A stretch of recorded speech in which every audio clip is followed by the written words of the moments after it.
Assalamualaikum warahmatullahi wabarakatuh. Selamat pagi Bapak Ibu sekalian, para penggiat rumah sakit.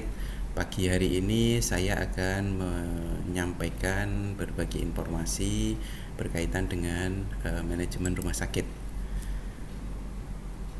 Bapak sekalian, pagi ini saya akan menyampaikan informasi berkaitan dengan implementasi lean management di rumah sakit.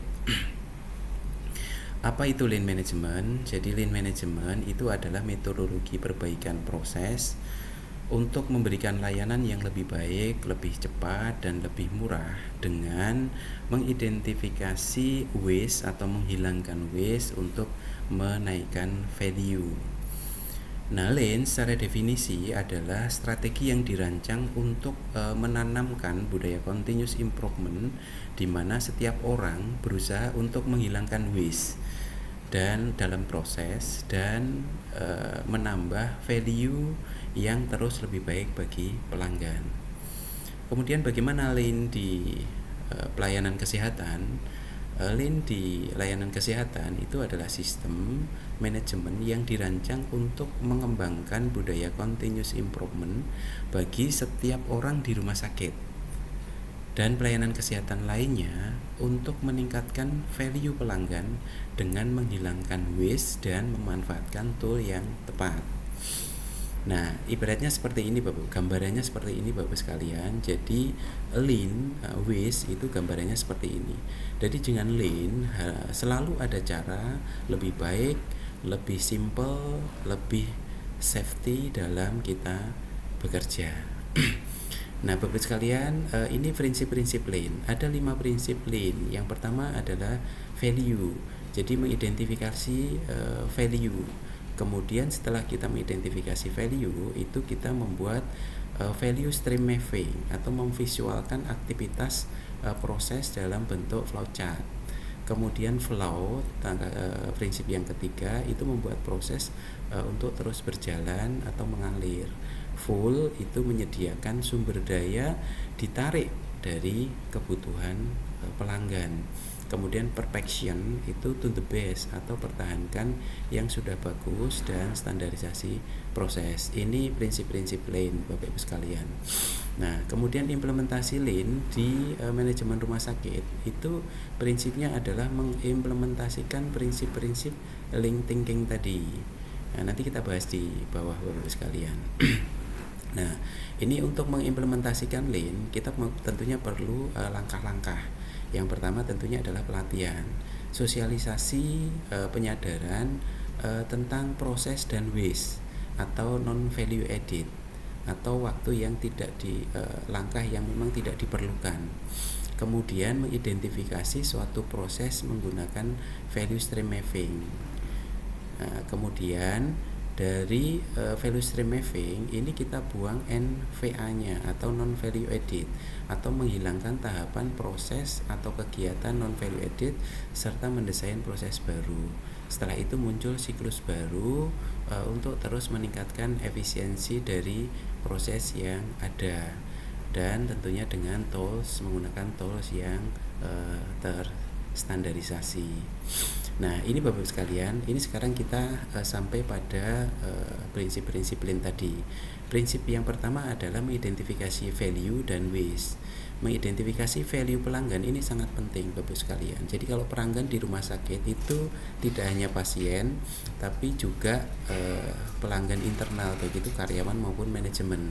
Nah, value ini bisa kita ambil dari kotak saran, pujian, FGD, kemudian juga survei, juga pendapat pakar maupun teori. Pentingnya kita memenuhi value dari pelanggan, karena dengan memenuhi value dari pelanggan atau keinginan dari pelanggan itu kita bisa meningkatkan loyalitas, meningkatkan pangsa pasar, mengurangi kesalahan dan meningkatkan efisiensi. Kemudian untuk waste Bapak sekalian, semua hal yang tidak bernilai tambah atau non value added, tidak efisien dan menghambat proses dalam perfeksi pelanggan itu adalah waste. Jadi pengertian waste seperti ini Bapak sekalian. Nah, cara pertama atau cara sederhana mengimplementasikan lean adalah menghilangkan waste atau paling tidak mengurangi waste tapi yang tetap diperlukan. Itu langkah implementasi sederhana dari Lean. Nah, ini langkah prinsip yang pertama Bapak sekalian. Kemudian waste ini ada beberapa macam Bapak sekalian, ada 8 macam, baik itu defect, overproduction, whiting, non-duty talent, transportation, inventory atau persediaan, motion, pergerakan orang, extra processing. Ini bermacam-macam waste, ada 8 macam ini. Nah, kemudian Bapak sekalian, prinsip yang kedua dari Lean itu adalah value stream mapping. Nah, di value stream mapping ini adalah teknik memvisualkan aktivitas proses. Jadi dengan value stream mapping ini, proses ini kita visualisasikan. Ini berguna untuk memetakan aktivitas yang bernilai tambah dalam satu proses learn. Membantu kita, tentunya ini membantu kita untuk melihat aluran proses yang dibutuhkan pada saat pasien atau berjalan atau keseluruhan proses. Nah, ini Bapak sekalian, value stream mapping itu ada beberapa langkah, ada 6 langkah ini Bapak sekalian. Yang pertama, pilih proses, kemudian Gemba walk, kemudian identifikasi waste dalam proses, buat peta value stream mapping, kemudian analisis data. Yang keenam, membuat value stream mapping yang ideal. Ini kita jelaskan satu persatu nanti Bapak sekalian. Nah, setelah kita mengidentifikasi proses, nah ini kita Gemba walk, artinya kita ikuti Bapak sekalian prosesnya atau tahapannya itu seperti apa. Nah, tahapannya itu bisa kita lihat Bapak sekalian. Jadi misalnya pelayanan di IGD, ketika pasien di IGD itu proses pelayanannya seperti apa, ini kita identifikasikan di sini Bapak sekalian, tahapannya apa saja. Kemudian dari setiap tahapan itu waktu yang diperlukan berapa. Jadi lead time atau waktu siklus itu terdiri dari tentunya ada value added dan non value added dan waktu tunggu. Itu lead time-nya berapa. Kemudian dari situ kita identifikasi waste dari setiap proses. Nah, setelah kita identifikasi waste dari setiap proses, waste-nya ini kita kelompokkan Bapak sekalian. Apakah masuk kategori mana waste tadi dari 8 kategori ini. Termasuk juga ide solusinya juga kita cari berdasarkan waste yang tadi ditemukan untuk mengatasi solusi untuk mengatasi waste itu.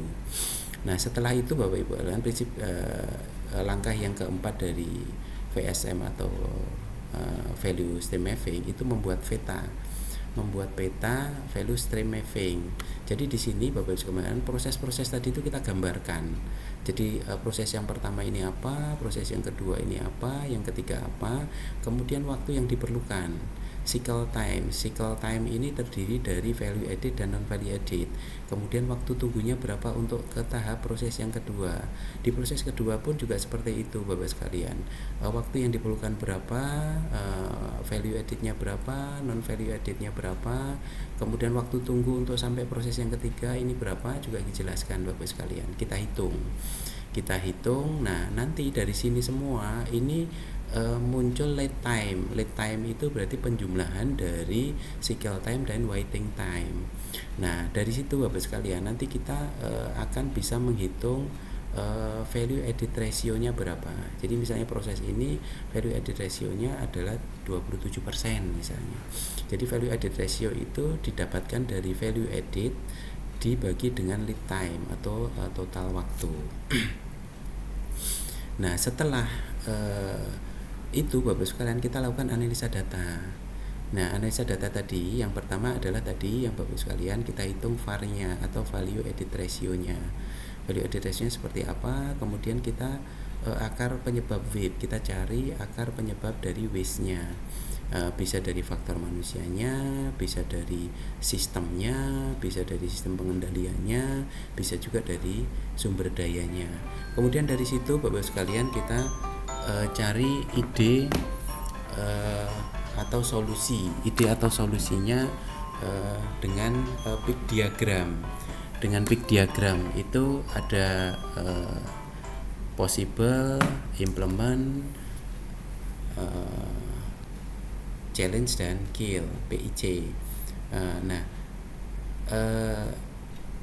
ide solusi ini kita pilih yang implement ini yang kita eksekusi atau yang paling mudah untuk dilaksanakan.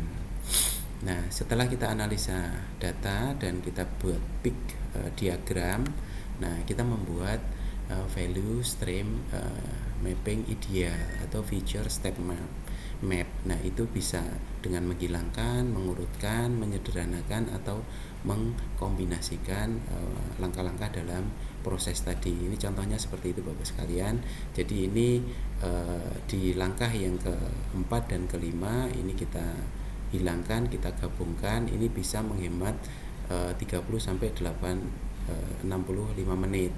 Dengan itu kita hitung ulang, ini value added ratio-nya menjadi 40 sekian persen. Itu Bapak sekalian, ini yang langkah kedua dari prinsip Lean dengan membuat value stream mapping. Kemudian langkah yang ketiga yang sampaikan prinsip yang ketiga dari Lean itu flow, membuat proses untuk terus berjalan atau mengalir dengan menghilangkan waste, patuh pada track time, kemudian gunakan standard work. Kemudian yang prinsip yang keempat full, menyediakan sumber daya ditarik dari kebutuhan pelanggan. Kemudian yang kelima perfection to the best, dan pertahankan flow, layanan tersedia saat dibutuhkan, tingkatkan mutu, dan tentunya standarisasi pelayanan. Nah, kesimpulannya Bapak sekalian, Lean adalah upaya terus-menerus untuk menciptakan value, nilai tambah, hal yang bermanfaat menurut perspektif pelanggan. Caranya dengan mengidentifikasi, menghilangkan, dan mengurangi waste. Pondasi dasar dari pemikiran Lean adalah penghargaan terhadap orang atau kemanusiaan dan upaya perbaikan terus-menerus. Nah, ini Bapak sekalian, suksesnya Lean tentunya ini dipengaruhi oleh beberapa hal. Leadership, manajemen support, kemudian tools, kemudian juga culture change. Nah, gagalnya Lean ini tentunya Bapak sekalian bisa dipengaruhi oleh definisi Lean yang tidak jelas, kemudian kepemimpinan yang tidak siap, pelatihan yang tidak efektif, kemudian pemimpin yang tidak memimpin, cara bekerja yang tidak berubah, dan juga pembiaran demotivasi. Itu Bapak Ibu sekalian, informasi sekilas dari saya tentang Lean Management. Mudah-mudahan bermanfaat. Ada kurang lebihnya mohon maaf. Terima kasih. Assalamualaikum warahmatullahi wabarakatuh.